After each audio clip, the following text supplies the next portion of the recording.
রাজধানী নাইরোবির Jomo Kenyatta আন্তর্জাতিক বিমানবন্দর সংস্কারের উদ্যোগ নিয়েছে কেনিয়া সরকার। এ লক্ষ্যে চুক্তি হয়েছে গৌতম আদানি গোষ্ঠীর সঙ্গে। চুক্তি অনুযায়ী জোমো কেনিয়াত্তা আন্তর্জাতিক বিমানবন্দর অধিগ্রহণের উদ্যোগ নিয়েছিল ভারতের শিল্পগোষ্ঠীটি। তবে স্থানীয়দের আন্দোলনে শঙ্কার মুখে পড়েছে সেই প্রক্রিয়া। টাইমস অফ ইন্ডিয়া জানিয়েছে, চলতি বছরের শুরুতে $185 কোটি বিনিময়ে জোমো কেনিয়াত্তা ইন্টারন্যাশনাল এয়ারপোর্ট পরিচালনার প্রস্তাব দিয়েছিল আদানি এয়ারপোর্ট হোল্ডিংস লিমিটেড। এর মধ্যে ছিল বিমানবন্দর সংস্কার, একটি নতুন রানওয়ে তৈরি, নতুন টার্মিনাল ভবন নির্মাণ, পুরনো ট্যাক্সিওয়ে সংস্কার ও দুটি নতুন ট্যাক্সিওয়ে নির্মাণ। এসব প্রকল্প 2029 সালের মধ্যে সম্পন্ন করার প্রস্তাব দিয়েছিল গোষ্ঠীটি।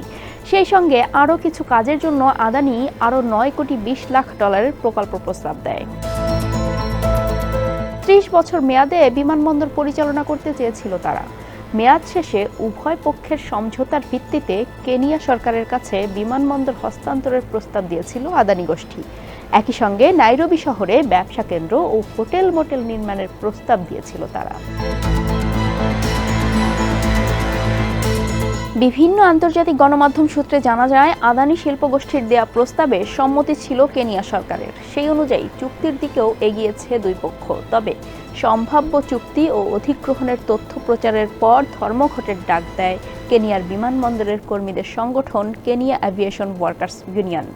এর পরিপ্রেক্ষিতে কেনিয়া সরকারের বিরুদ্ধে মামলা করে দেশটির মানবাধিকার commission.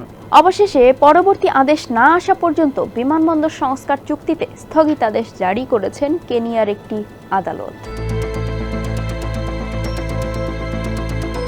Jomo Kenyatta international airport Adani শিল্প গ্রুপের অধীনে গেলে চাকরি হারাতে পারেন স্থানীয় কর্মীরা। এমন শঙ্কা থেকেই ধর্মঘটের ডাক দিয়েছিল Kenya aviation workers union.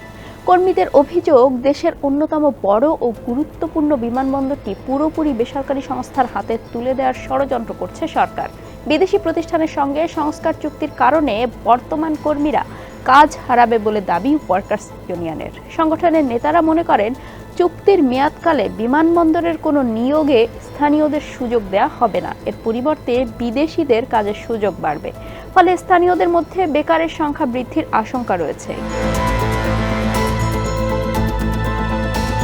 Jomo Kenyatta international airport সংস্কারে এখন পর্যন্ত কোনো চুক্তির সিদ্ধান্ত হয়নি বলে দাবি কেনিয়া সরকারের। দেশটির শীর্ষ কর্তারা জানান, সরকারি বেসরকারি যৌথ উদ্যোগেই বিমানবন্দর সংস্কার করা হবে।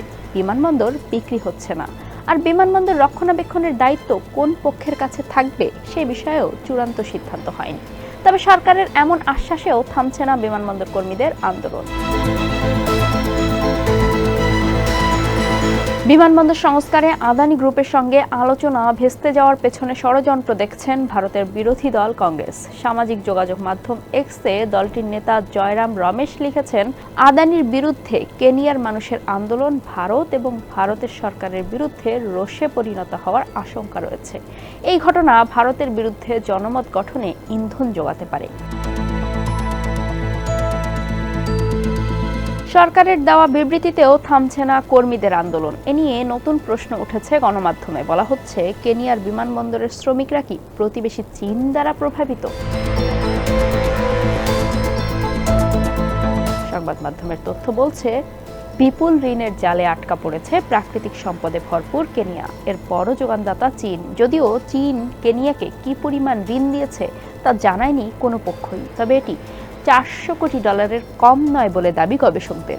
এর ঋণের ফাঁদ থেকে রক্ষায় কেনিয়ার কোনো একটি বিমানবন্দরের মালিকানা চীনের কাছে হস্তান্তরের আশঙ্কা রয়েছে বলে জানিয়েছে বিভিন্ন গণমাধ্যম। যদিও একে অপপ্রচার হিসেবে উল্লেখ করেছিল কেনিয়া সরকার।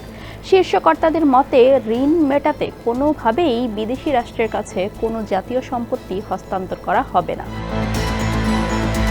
তবে কেনিয়া বা আফ্রিকার কোনো দেশে ভারতীয় বিনিয়োগের বিষয়টি মোটেও ভালোভাবে নিচ্ছে না চীন। তাই কেনিয়ার বিমানবন্দরে কর্মী সংগঠনের বিক্ষোভের নেপথ্যে বেজিংয়ের ষড়যন্ত্র দেখছে ভারতীয় সংবাদ মাধ্যমগুলো।